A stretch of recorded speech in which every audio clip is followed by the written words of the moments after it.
Welcome back to a brand new video on the channel. Now in today's video, we're going to be going over the biggest DeFi trends for 2022 in my opinion. But guys, before we get into the video, if you could please smash a like, subscribe down below if you are new, and turn the notifications on so you don't miss a future video. Also guys, go follow me over on Twitter at JPKDeFi, where I'm tweeting everything that I'm doing crypto and DeFi before it gets to YouTube. Also, one more thing, I'm currently doing a giveaway over on there. Also guys, there's a link down below in the description to my premium Discord server. Go and check it out if you like. I'm also going to start doing giveaways for whitelist spots in the premium group. So a lot of companies reach out to me and offer whitelist spots for their projects upcoming. So I'm going to be starting to accept those, and in return, I'm going to be giving them away to the guys in the premium group. So if you guys are in the premium group, you will get access to those whitelist spots, which could potentially do some good gains for you. But I'm not a financial advisor. None of this is financial advice. Always do your research into all of these projects, which I'm about to mention today. And I'm not liable for any decisions that you do make. But without any further ado, let's jump into the video. So the first sort of trend that I see happening in DeFi for 2022 is P2E games, play to earn games. Now, there's different ways that you can actually do this, and really what happens is you can go ahead and play it for completely free, or you can then buy some in-game items. You can buy some NFTs, which then allow you to make more money. It works in a few different ways, okay? So the first one that we're going to be looking over is going to be the most popular one right now, or one of the most popular ones right now, and it's going to be Crabada. Now, if you haven't seen it, then go and check it out. There's a few fellow YouTubers that have made videos on this. You've got Wrecked Food Farmer, you've got James Pelton, and a bunch of others that have made videos on Crabada. So you buy these like crabs, and I'm not an expert on this. I haven't played Crabada myself. However, I do know that it's pretty popular and people are liking the game and the earnings, and I know people are getting a very good return out of this. So, fully decentralized play and earn idle game. Rediscover the prosperous ancient Crabada kingdom once ruled by Crustarco, king of the Crabada. Mine, loot, breed, expand your forces, earn CRA tokens by playing, and use them to determine the future of the kingdom. So this looks pretty awesome. I'm not gonna lie, I used to be a massive gamer back in the day when I was growing up. Xboxes, PlayStations, PC gaming, the whole lot. After school, come straight home, playing games with my friends, right? That was how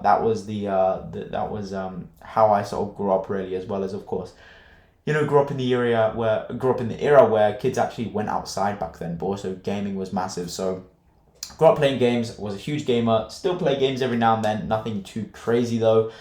So Crabada could be a good one for those gamers out there. It's pretty fun by the looks of it and the gameplay that I've seen. However, there is a pretty high cost entry in here because you have to buy these sort of crabs to then send them on missions and go and loot and mine some of these coins here. Apologies if you can hear that helicopter currently flying over my office. Okay, cool. Crabada is the first one. Pretty cool game there. Second one is one of the most popular ones, or the most popular one right now, is Townstar. Now, this is built by the same guys, if I'm not mistaken, that made Farmville back in the day, and it's very similar to Farmville. Now, again, you can go and buy these NFTs, which then go ahead and, you can buy these NFTs, which then you can put as in-game items in the game, and you can earn more money with it every single day. There you go, win and trade NFTs, become an industrial tycoon, build a productive farm, and it's a real community-based game. 600 million players have played town and farming games, but who's the best? Townstar will find out. Create a productive town and see how you fare against our emerging global champions. This is pretty cool. This is another game there to check out. Now the next one is a pretty new one that's only just launched or had their public mint, which is called Rock Game. Very similar thing. You get these kind of rock NFTs here. You mint these rock NFTs, and then you go ahead and battle other rocks. You can go ahead and mint them, and you can go to the arena. This is on AVAX, so there is that. Okay, so there's P2E games. There's a couple there which look pretty good right now. Now the next one in my, and by the way, just to go off this, I don't want to rush over it too quickly here, but with play to earn games, I don't think the massive gamers are going to come in and actually play these long term. I think right now they are being used as a utility to earn some passive and active income during the day by playing these cool games. It's a cool way of doing that. But I really don't think the gamers are coming in and actually legitimately playing these games, right, for fun. I think some of them, things like Crobata and Town Style, they could be fun, but I think they're mainly used to earn passive income right now, which is okay. And I personally think it'll be like that until these developers spend a long time developing the game, because a lot of the time these guys are trying to jump on this trend, so they're just trying to get the game up and running as soon as they can, really, and make sure all the tokenomics and the whole system works. Just to rush it out and get the game out, and a lot of them are inexperienced in building games, right? They're not game developers. Okay, so there may be a couple of exceptions to that. I don't mean to to generalize people there, but that's a lot of the time. Okay, next thing is nodes. Now we know what nodes are. Okay, there's a couple here that I am in favor of. First of all is Kubo Protocol. Now I'm actually working directly with the Kubo team, and they're pretty unique because they actually own their own liquidity. They own their own liquidity pool, and essentially it's a kind of node as a service. It's not an actual blockchain node. However, it works in a very similar way. A node rewards get paid out and is a liquidity pool essentially. So Kubo is the first one that I'm mentioning here. Again, I am working directly with the Kubo team, so potentially a bit biased, but if you jump into Kubo, then you've got your boy on the marketing team helping them out and helping the project long term. I've spoke to the developer countless times. Seems like a very good guy. I've done a couple of AMAs and will continue to do AMAs with that project. So go and check kubo.money out there. Very simple URL, kubo.money. Next one is, of course, we have to mention Strongblock. This is one of the most successful node projects. Now, this one has an extremely high barrier to entry. Oh, also just some more alpha for Kubo. The developers currently developing smaller nodes. So if you go have a look here, this is getting increasingly more expensive to create because you need 100 Kubo tokens and 100 DAI. However, Kubo is getting more expensive as time goes on. So these nodes are getting even more expensive to create. So the developers currently creating some smaller nodes. We'll listen to the community. There's a lot of questions about it on the AMA and the Discord server as well. People were asking the question.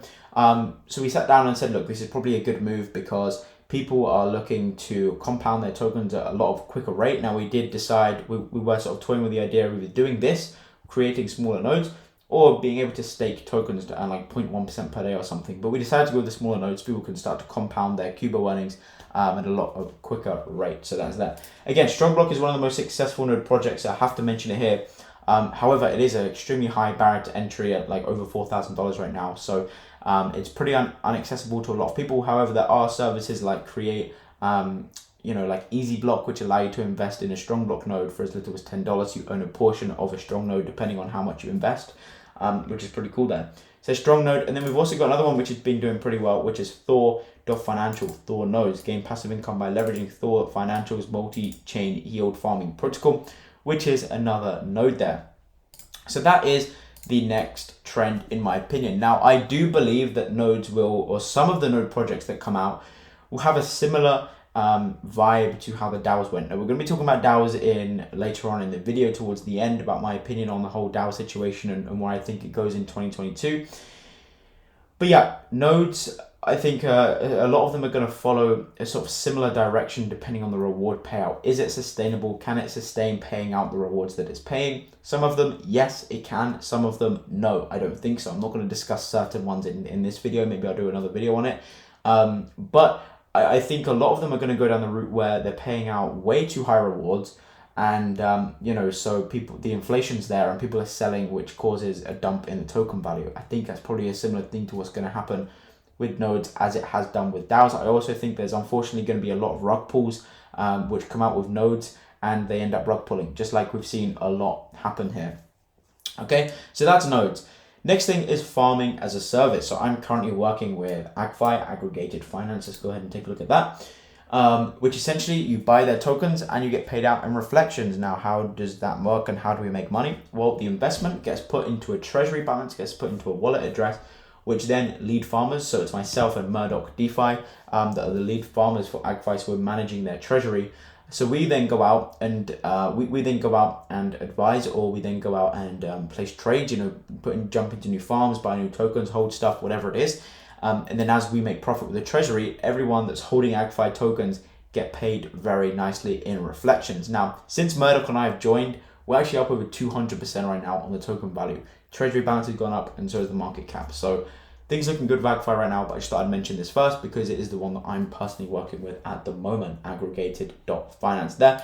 Second one, fellow YouTuber called Wrecked Food Farmer. You guys probably know him, has come out with Food Farmer Finance, which is his own farming as a service, which is pretty awesome.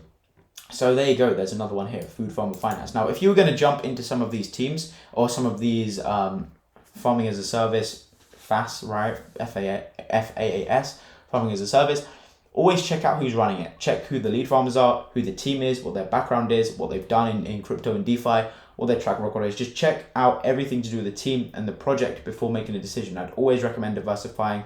The problem with farming as a service right now, in my opinion, is the fact that a lot of them are coming out on Ethereum, which is great because it means that people that don't have time to look at the projects all day long are probably the ones that don't know how to create an Avalanche or add AVAX or add Binance Smart Chain to their MetaMask, right? So Ethereum's default on there on MetaMask, so that's probably one of the thoughts there, and it's the easiest network to really get started on in terms of regular people. So that's well, you know, I don't want to say regular people, but you know what I mean, people that don't have the time to sit and read about crypto all day, right?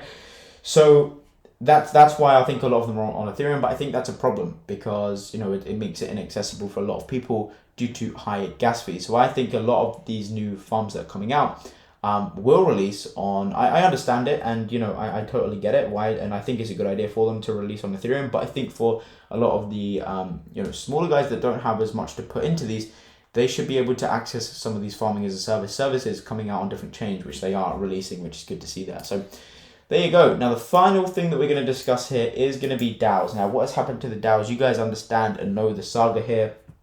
After DAO December, if you look at any DAO really that launched last month, you can see it's down massively.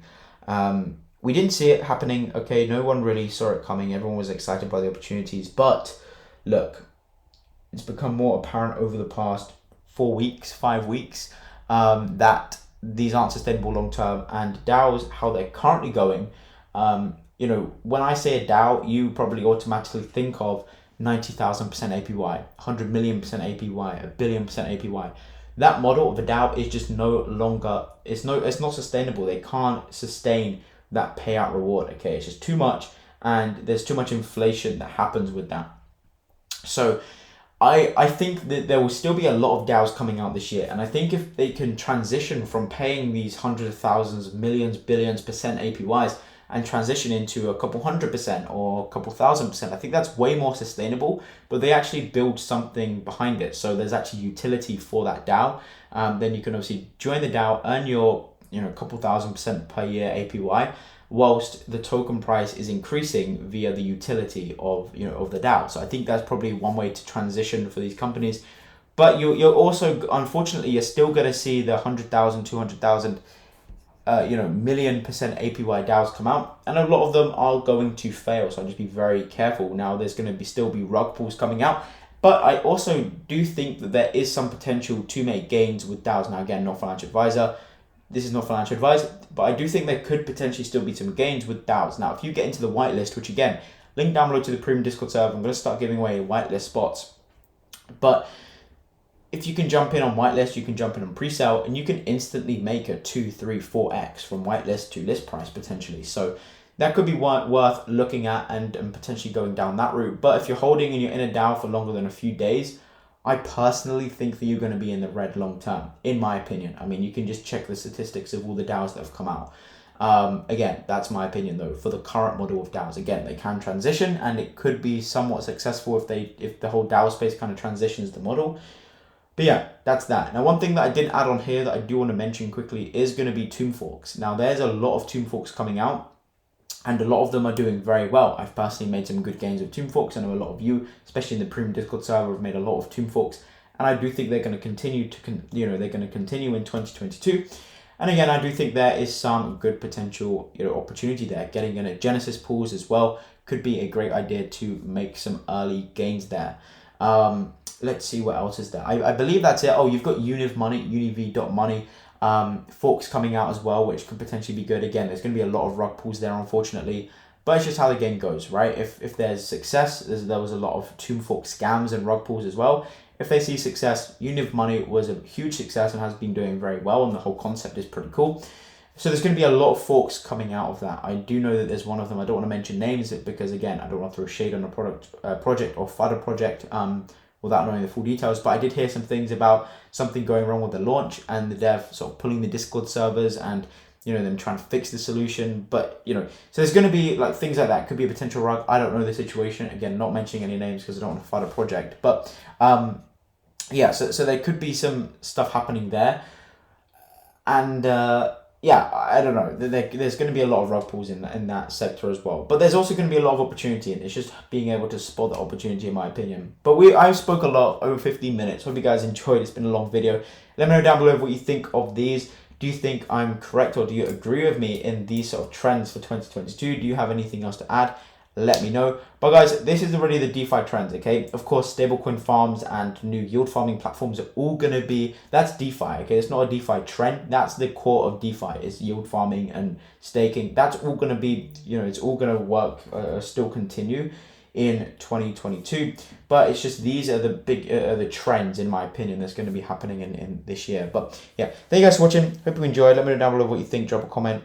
Smash the like, subscribe, and turn the notifications on if you haven't already so you don't miss a future video. Go follow me over on Twitter at JPKDefi, and again, check the link in the description to the premium group so you can get all the listed benefits and get given some whitelist spots. But guys, thanks for watching. Hope you enjoyed. Have a great day, and I'll see you on the next one. Peace.